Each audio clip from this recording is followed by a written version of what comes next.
Hi guys, I'm Radtad Joey, And I'm Maxon. and welcome back to FutureSight. Today we're going to be covering dragons.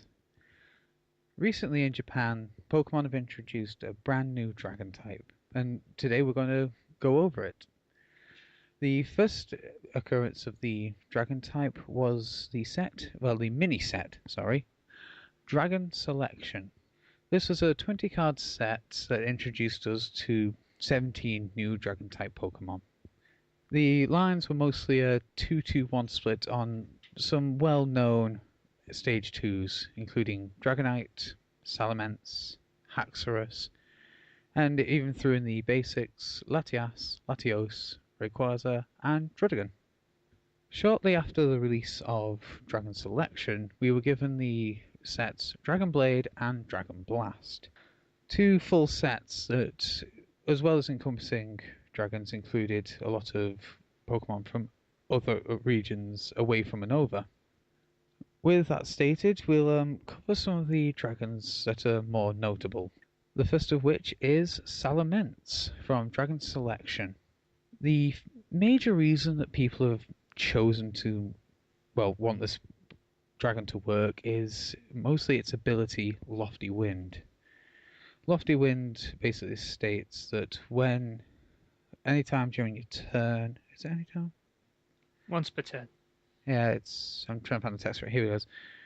Yeah, your opponent can discard cards from his or her hand until he or she has 4 cards remaining, and you can use the ability one time during your turn. Now, a lot of people are wanting this to work just due to discarding from the hand and it offering the potential for disruption. Personally, I see it as being a bit of a mixed bag. It's good to be able to force your opponent to discard those cards if they have a hand over 4, but there are so many situations where 4 cards can still give them the game back. The card is also worded so that your opponent gets to choose what they discard. So if they're still holding on to a Professor Oak's New Theory, an N, or even a card like Bianca, they can still replenish their hand after using the remaining 3 cards. There has been talk of actually using this Salamence with the new supporter card that was given to us in the Dragon Blade and Dragon Blast sets, Jimmy and Sabo. Actually, was it the Dragon sets that gave us those, or was it Yeah, it was the Dragon? dragon set. Yeah, thanks. Dragon It Blade. saves me searching for all that now. It's like Jimmy and Sabo basically state that on a coin toss, you can discard an additional 3 cards from your opponent's hand. Now, whereas this would normally leave your opponent on just 1 card, I don't see a deck actually working where you have to flip a coin to get your deck to work in the first place. I mean, sure, people could throw out the argument with decks like Vanillux, where it's a case of you can throw it out there and you've got a reflip with Victini, but with Vanillux, you have to hit 1 head in 4. With this, it's 1 head in 1 coin. And I just don't see it coming to fruition that well. Just to stop you for a minute, Jimmy and Sambu is the coming out in the it's in the Japanese Dark Explorers set. Oh, so it is actually in Dark Rush. Yeah. Oh, it could Alright, be, so we could get it in Dark Explorers then. yeah. See, this is why I should research more. Yeah. I've Or spent just so much time looking at dragons that I'm like, well, let's look at the support. No. well, that's why you leave the internet open. Well, yeah, but I can't have every page. With that stated, I'll move on to the Dragon Blade and Dragon Blast sets.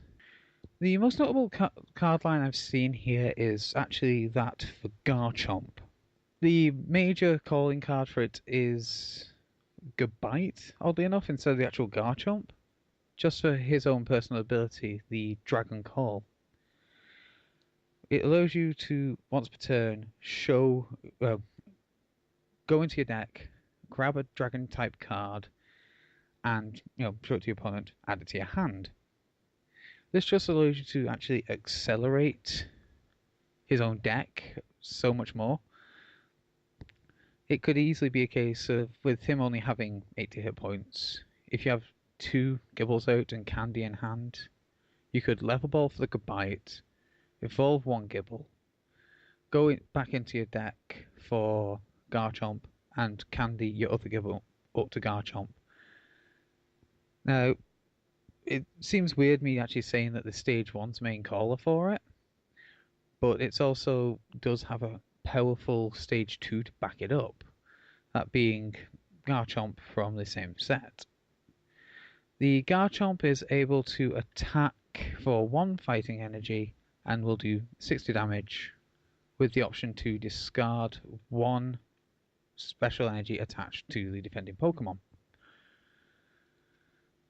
With that in mind, with the fact that it's 1 for 60, you are discarding energy, and you also have acceleration for the deck, which could also add to the deck's consistency. I see Garchomp at least being testable, if not an actual a full out deck.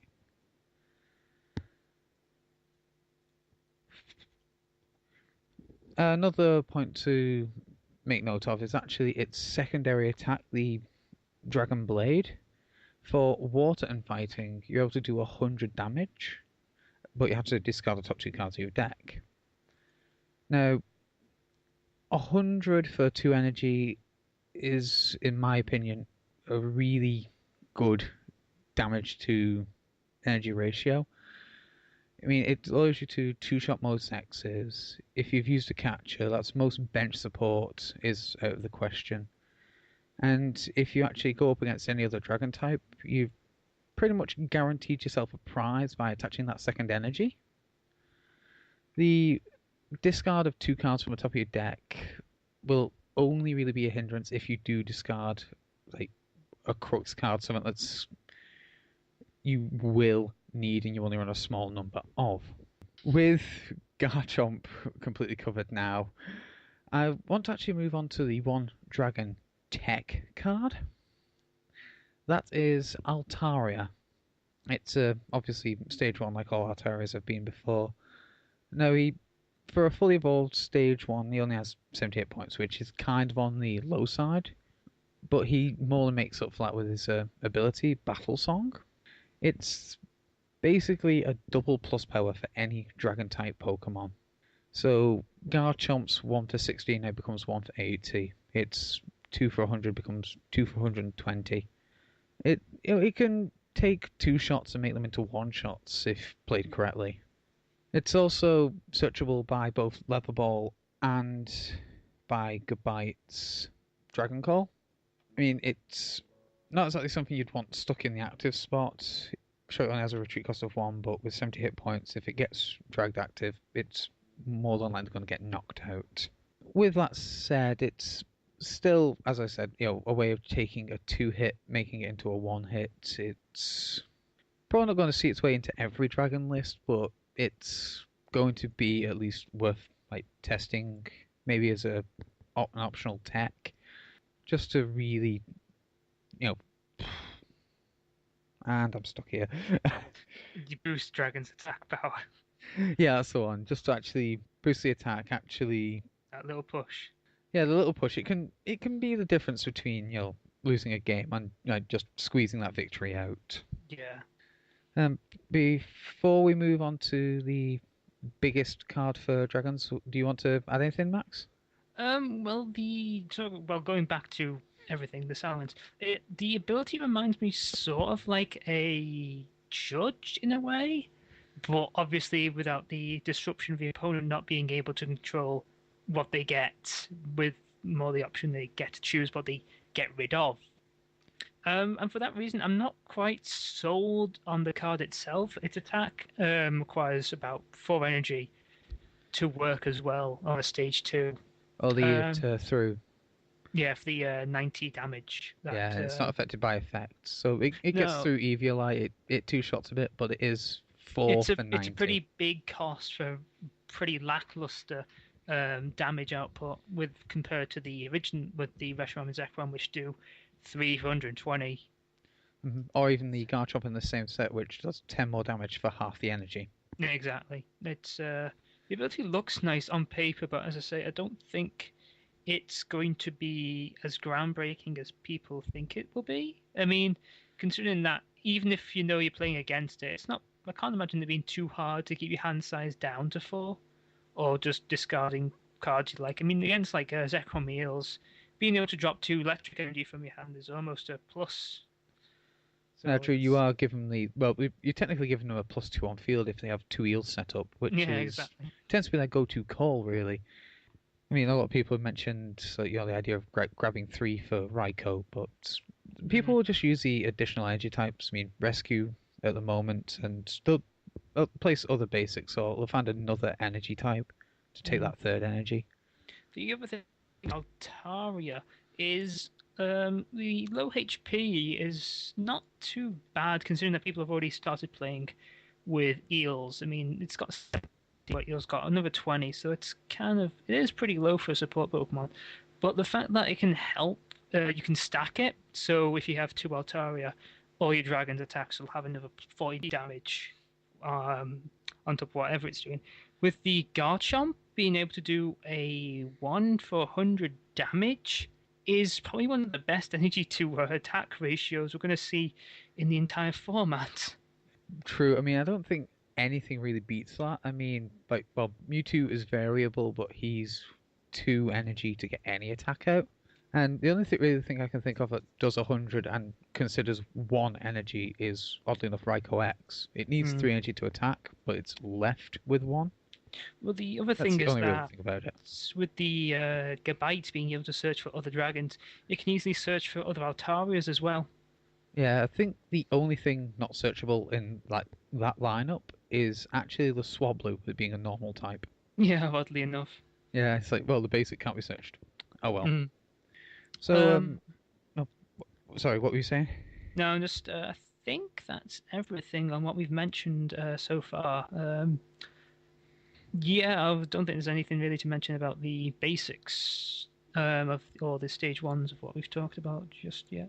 Yeah, the Bagon, Shelgon, and not really worth mention. And No, that's fair enough. when it comes to Gibble, it's just which do you choose? You know, do you want to be able to do 10 damage or do you want 10 extra hit points?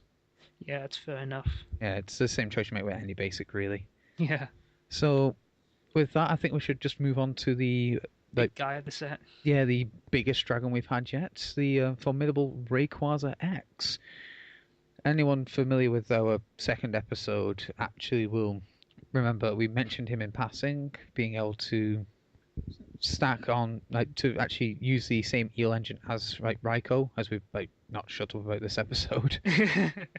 And with that, he can also, it gives you the excuse for a second basic for Raikou. He also actually, if I can remember this correctly, he's also the biggest and most consistent dragon we've got yet. Being Yeah. able to easily output like 120 on average, 180 if you want to go for the extra push Mm. damage a turn. I mean, the only real hard part is get him to bench, charge him up, bring him back out. So you might want to mention what his attacks are. Oh yeah, true. Well, as I said, we mentioned this in episode 2, but I will go over them again. His first attack is for colorless, and it's called Heaven's Call. You discard the top 3 cards of your deck, and if there are any energy cards there, attach them to Rayquaza. His second attack is Dragon Burst, which does 60 damage for every energy you discard to him, and you get to choose whether you discard all the fire energy attached to him, or all of the lightning energy attached to him. And also he has the standard X rule for 2 prizes, Sweetness of Dragon, and a retreat cost of 1. So it's a pretty solid, bulky guy, really. Oh yeah, well, being Dragon, he only really hits himself for weakness. He isn't resisted by anything. If Mm. you really want to, you can put Altaria in the same list. So it's basically, instead of being 60 times, it's going to be 60 times plus 20. So 2 energy is 140, 3 energies is 200. You've killed the Waylord. That's all you need to say. You've killed the Waylord. And being able to abuse the Sky Arrow Bridge for free retreat costs, much like Raikou X, gives it an almost toolbox-like advantage. Almost two bots. Like I think we, personally, I'd say we'd need a third type to call it a two box. But I see where you're coming from. Basically, if they're hitting you for weakness, just go to the guy who doesn't have the weakness. Hey, if they bring up their own Rayquaza, go for the Raikou and get rid of their acceleration. If they're fighting against your Raikou, go for the Rayquaza and just dominate. And I think that's pretty much everything for now. So we're going to sign off. I've been Ratasa Joey. And I've been Maxon. Until next time, stay on the top percentage and don't forget to rate, comment, and subscribe.